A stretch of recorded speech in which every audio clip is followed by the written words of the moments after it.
Assalamualaikum warahmatullahi wabarakatuh. Jumpa lagi dengan saya, Aji Suraji, di kanal YouTube Aji Suraji. Para pemirsa, pada kesempatan ini, Pak Aji akan menyampaikan materi seri tentang geometrik jalan, tentang desain geometrik jalan. Ini adalah merupakan part yang kedua, yaitu kriteria desain teknis. Part yang kedua ini tentunya rentetan dari yang part pertama yang sudah kita tayangkan, yaitu berbicara tentang kriteria desain utama. Kemudian tentunya di part-part yang selanjutnya, part ketiga dan seterusnya, kita masih berbicara tentang kriteria desain dengan berbagai macam penajamannya. Oleh karena itu, simak tayangan dari Pak Aji. Para pemirsa, di dalam part yang kedua ini, kriteria desain teknis itu membicarakan tentang bagaimana sebenarnya kita akan mendesain lebih dalam lagi. Jadi, kriteria desain utama itu adalah mengunci apa yang paling prinsip dulu, yaitu yang kemarin sudah kita sampaikan, yaitu tentang ada DJD atau arus lalu lintas jam desain dan kelas jalannya seperti apa. Nah, kemudian diterjemahkan dalam bentuk kriteria desain teknis. Nah, kriteria desain ini tentunya ada berbagai macam hal yang pada X-nya inklusinya tentang berapa lebar jalurnya, potongan melintang lah begitu, kemudian bahu jalannya bagaimana, salurannya bagaimana, dan segala macamnya itu ada di dalam kriteria desain teknis itu dan sudah ditampilkan dalam bentuk tabel-tabel begitu, dibagi menjadi 3 bagian, yaitu ada kriteria desain teknis untuk jalan antar kota, kemudian ada yang kedua adalah untuk yang jalan dalam kota atau jalan perkotaan, dan yang ketiga adalah untuk jalan bebas hambatan. Nah, tentunya setiap jenis tadi, jalan tadi mempunyai spesifikasi yang berbeda. Untuk itu para pemirsa, lebih jelasnya silahkan simak pada tayangan berikut ini.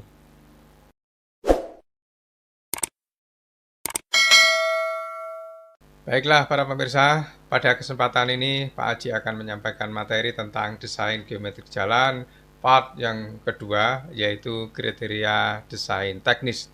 Ini merupakan materi series yang sebelumnya part pertama tentang desain kriteria desain yang sifatnya utama, kemudian lebih rinci lagi maka dibahas di dalam part yang kedua, yaitu kriteria desain teknis. Baiklah para pemirsa, ini adalah kisi-kisi yang ada di PDGJ 2021, di mana kriteria desain teknis ini merupakan bagian dari secara menyeluruh terkait dengan bagaimana ketentuan teknis itu diatur. Jadi ketentuan teknis ada kriteria desain, kemudian ada rincian-rinciannya, terus kemudian sampai kepada kendaraan desain. Ini semuanya nanti kita berbicara tentang ketentuan teknis. Baiklah para pemirsa, kita akan memasuki materi tentang apa yang dimaksud dengan kriteria desain. Elemen kriteria desain, jadi elemen kriteria desain teknis geometri merupakan turunan selanjutnya dari kriteria desain utama. Nah, seperti yang saya sampaikan tadi, bahwa kriteria desain teknis ini merupakan lanjutan atau turunan dari kriteria desain utama, yang tujuannya adalah menetapkan dimensi dimensi penampang melintang jalan yang meliputi. Ya, artinya apa? Bahwa sebenarnya kriteria desain teknis ini nanti intinya berada di desain untuk dimensi penampang jalannya seperti apa. Untuk itu, walaupun ngomongnya tentang geometrik penampangnya, namun demikian parameter yang sebagai variabel untuk menentukan bagaimana lebar jalan tentu terkait dengan jalur lalu lintasnya bagaimana, berapa lajur ya, kemudian bahu jalan, median kalau itu ada ya, kemudian pilihan perkerasannya mau flexible pavement atau rigid pavement, kemudian ruang jalannya bagaimana, kemudian masukan utama dalam menetapkan dimensi penampang melintang jalan adalah volume lalu lintas. Ini yang saya katakan tadi terkait dengan jalur lalu lintas ini tentu ada kaitannya dengan volume lalu lintas desainnya seperti apa. Yang ditetapkan melalui suatu kajian transportasi dari analisis terhadap data lalu lintas yang tersedia. Para pemirsa, pengertian dari kajian lalu lintas atau kajian transportasi ini tentunya ketika kita akan membangun untuk preservasi jalan saja, jalan yang sudah ada itu ya memang sudah ada volume yang sebelumnya. Kalau mau dilebarkan menjadi seperti apa, tetap membutuhkan kriteria desain. Namun demikian kriteria desain teknis ini lebih ditujukan kepada yang paling menonjol adalah untuk membuat jalan baru. Jadi bagaimana? Berarti kita harus memahami tentang teori-teori transportasi, tentang 4 langkah metode konvensional itu ya. Mulai dari bagaimana bangkitan perjalanan, trip generation, kemudian membicarakan tentang trip distribution, dari kemana saja, kemudian modal split, pemilihan moda, kemudian baru trip assignment, jalan yang akan dibuat itu nanti akan dilintasi oleh kendaraan yang seberapa. Ini tentunya suatu kajian tersendiri di dalam lingkup transport planning. Kita tidak membahas itu, tetapi luarannya dari kajian transport planning berupa volume lalu lintas yang akan melintasi pada ruas jalan atau trip assignment itu nanti akan digunakan untuk desain geometrik jalan. Selanjutnya para pemirsa, berbicara tentang arus lalu lintas jam desain atau disebut dengan QJD. Q itu adalah arusnya, JD itu jam, J jam, D-nya desain, sehingga secara simbol disingkat dengan QDJ. Jalur lalu lintas harus didesain agar mampu melayani arus lalu lintas yang dipresentasikan oleh arus lalu lintas jam desain. Jadi arus lalu lintas jam desain ya. Ingat para pemirsa, tidak semata-mata hanya kepada LHR saja, karena LHR itu kan terdistribusi selama 1 hari 24 jam. Nah, dan sehingga tidak tahu karakteristik jam puncaknya seperti apa. Tapi ketika berbicara tentang arus lalu lintas jam desain, maka akan diketahui bagaimana fluktuasinya, jam puncaknya seperti apa, kemudian akhirnya didesain seberapa. Ingat para pemirsa, berbicara tentang arus lalu lintas jam desain ini, QDJ, bukan berarti Q yang maksimum, tidak. Bisa saja mungkin hanya persentil 75 saja, 75% dari jam puncak, ya misalnya begitu, bisa-bisa saja. Tetapi silahkan dianalisis bagaimana QJD ini didesain ya. QJD ditetapkan dari LHR ya, tadi saya sampaikan. Jadi LHR tahunan berjalan yang diproseskan sesuai dengan umur desain atau pelayanan geometrik, umumnya 20 tahun ke akhir tahun desain ya. Oke, berarti apa Pak pemirsa? QJD itu adalah sebenarnya untuk melayani sampai dengan tahun 20 tahun ke depan. Ya ini kan ke akhir tahun desain. Jadi kalau jalan itu dianggap mempunyai rencana 20 tahun dengan lebar tertentu itu, maka diharapkan QJD itu masih mampu pada tahun terakhir tadi, tahun ke-20 itu. Ya, nah ini. Kecuali pada konstruksi yang didesain bertahap, akhir tahun konstruksi bertahap adalah akhir tahun tahap yang sedang dianalisis. Tentu ya, seperti tadi ya. Oke, kemudian para pemirsa, arus lalu lintas jam desain itu seperti apa? Ini didalami lagi. LHRT pada tahun awal dapat diperoleh dari survei langsung pada jalan yang akan ditingkatkan dari suatu kajian transportasi untuk jalan baru yang sebelumnya tidak ada. Nah ini memang berbicara tentang desain geometrik dan seterusnya, memang itu kan kerja tim ya. Jadi memang harus ada kajian transport planningnya seperti saya sebutkan tadi. Ada 4 tahapan kajian transport planningnya tadi. Kemudian cara melakukan perhitungan untuk mendapatkan LHRT per komposisi kendaraan, termasuk persentase truk dan busnya, agar mengacu kepada pedoman perhitungan lalu lintas yang berlaku. Ingat para pemirsa, ada MDP 2024, ada PKJI 2023, ada pedoman panduan survei, dan segala macamnya. Tentu itu harus digunakan sebagai pedoman bagaimana sebenarnya cara menghitung LHRT itu. Karena memang hasil lantas nanti akan bukan hanya untuk konsumsi geometrik saja, tetapi ketika akan desain perkerasan juga menggunakan komposisi arus lalu lintas yang sama ya. Untuk mengetahui kapasitasnya tentu menggunakan PKJI 2023. Oleh karena itu para pemirsa, ternyata desain geometrik itu meliputi aspek yang lebih luas lagi ya.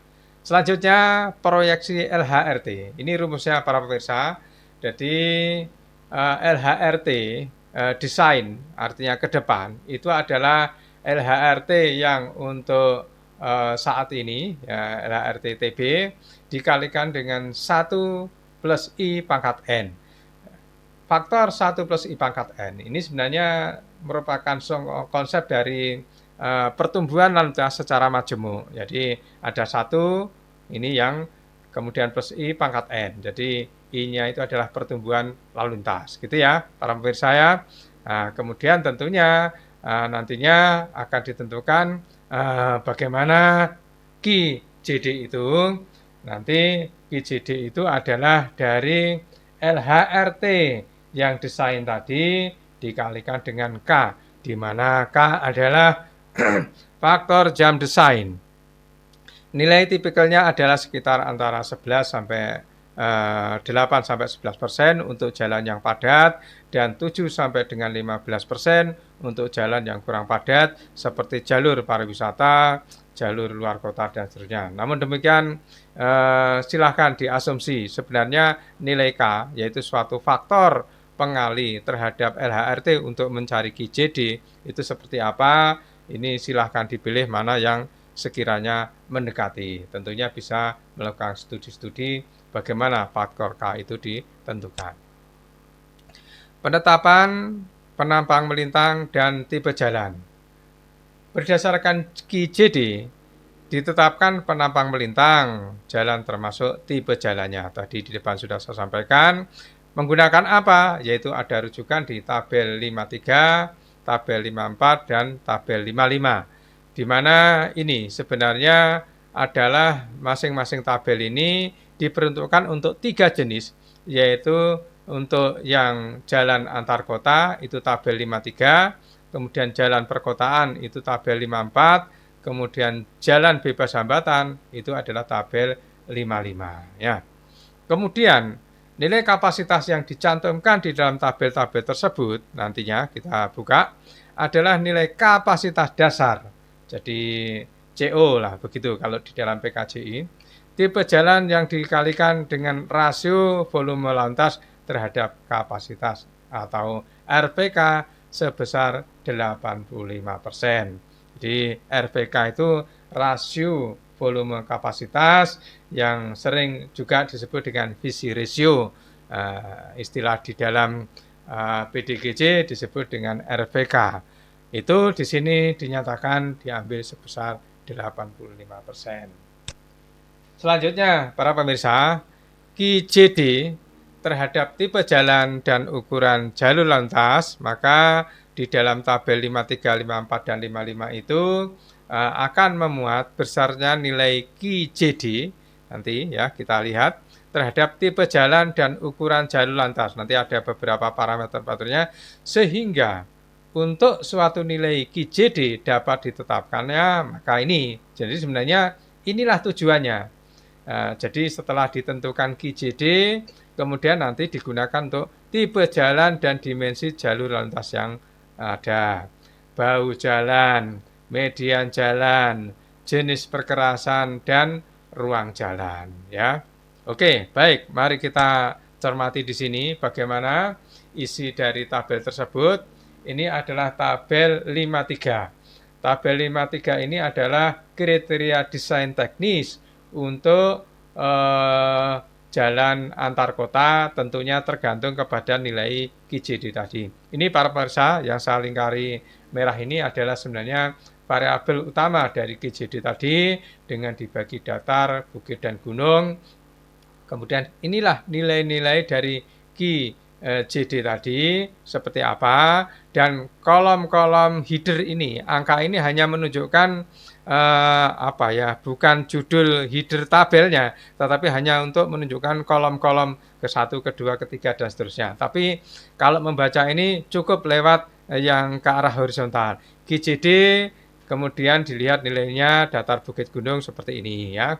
Kemudian dan seterusnya semua nilai-nilai ada di sini ya. Itu pemirsa. Jadi QJD, kemudian tipe jalan, kemudian lebar jalur dan seterusnya ini sudah diatur seperti ini para pemirsa, tinggal dibaca. Sehingga inilah pemilihan kriteria desain untuk jalan antar kota.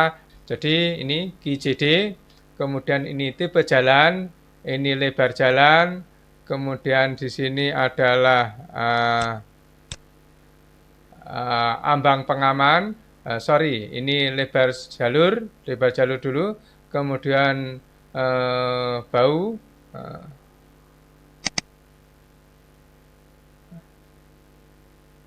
bau luar ya, kemudian ini saluran tepi jalan, kemudian ini ambang pengaman, kemudian selanjutnya ini adalah lebar median dan bau dalam, tadi ada bau luar, kemudian ini bau dalam, kemudian selanjutnya ini adalah jenis perkerasannya, mau apa, sertu, aspal, dan seterusnya.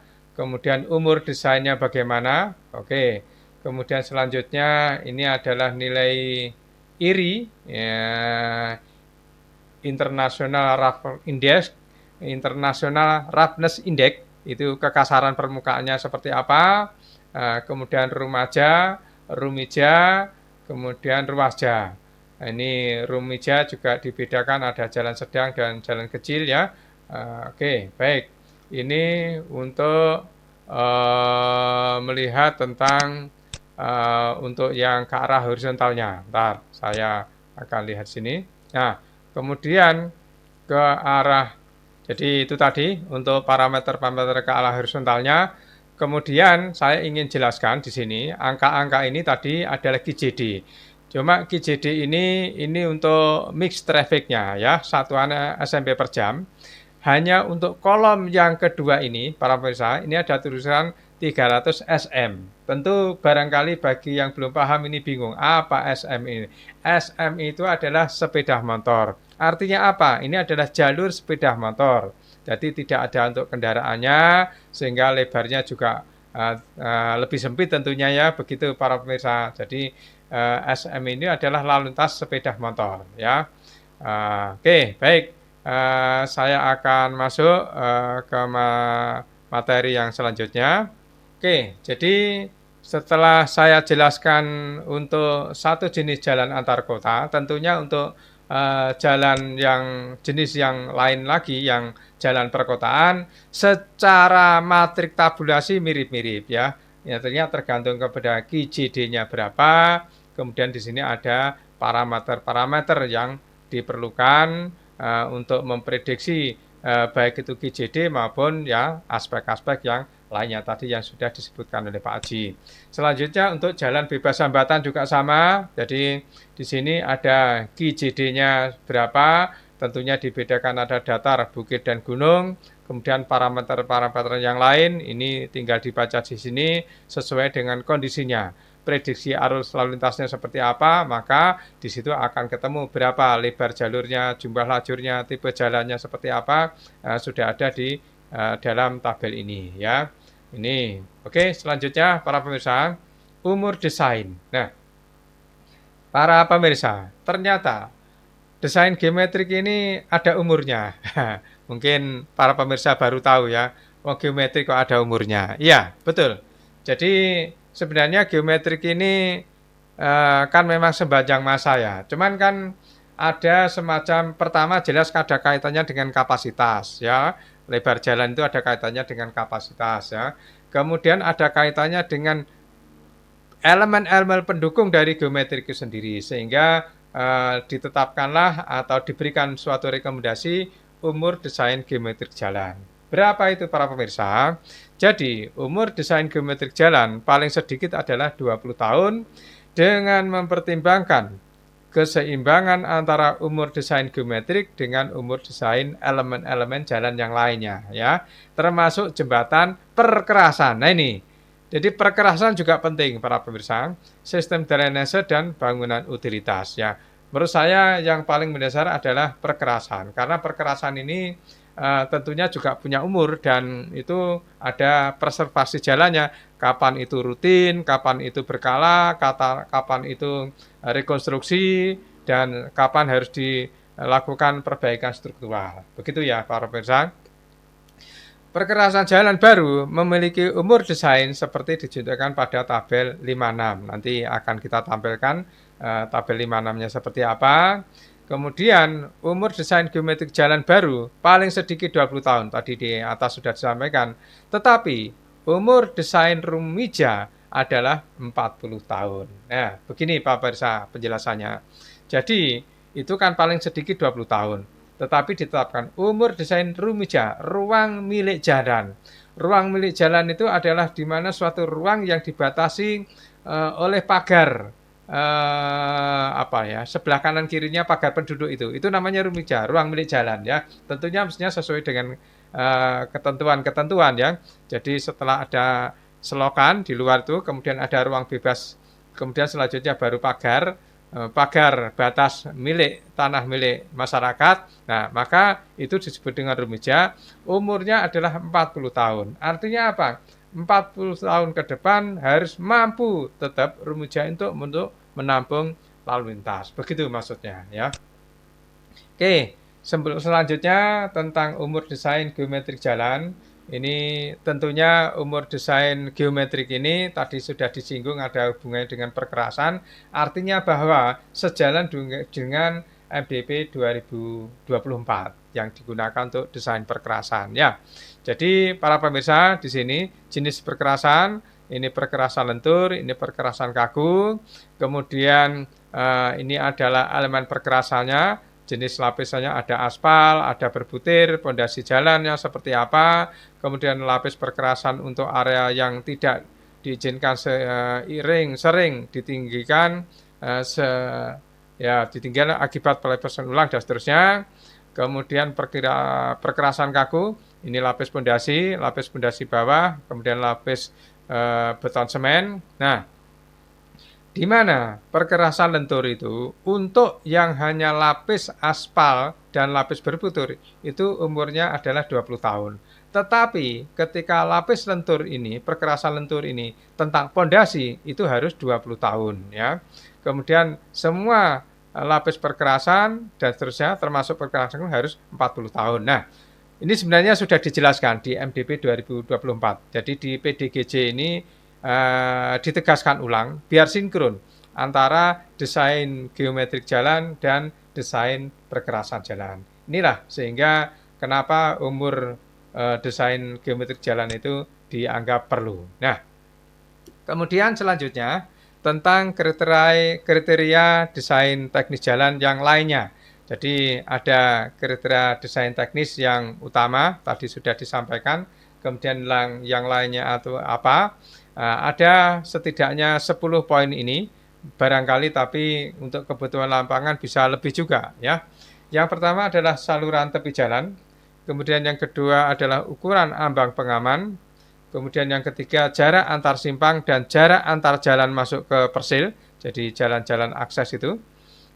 Kemudian yang keempat adalah trotoar, yang kelima adalah rambu-rambu lalu lintas, kemudian yang keenam marka jalan, yang ketujuh adalah apil, yang kedelapan adalah pagar jalan. Ini khusus untuk jalan bebas hambatan ya, perlu pagar karena memang jalan tol itu eksklusif, harus dibatasi biar tidak ada gangguan-gangguan. Kemudian yang kesembilan adalah lampu penerangan jalan umum atau LPJU. Kemudian yang terakhir adalah patok jalan. Artinya patok ini ada patok kilometer, patok hektometer, patok batas Rumija, kemudian ada patok batas seksi atau apapun ya, segala macamnya itu merupakan bagian dari kriteria desain teknis jalan yang lainnya. Oke, baiklah para pemirsa, jadi untuk desain geometri jalan itu ada kriteria desain teknis yang lebih rinci, yang berbicara tentang turunan dari bagaimana QJD tadi, arus lalu lintas desain tadi seperti apa, kemudian baru diturunkan dan dibagi menjadi 3. Ada jalan antar kota, kemudian jalan perkotaan, dan jalan bebas hambatan. Oke, para pemirsa, semoga bermanfaat. Assalamualaikum warahmatullahi wabarakatuh.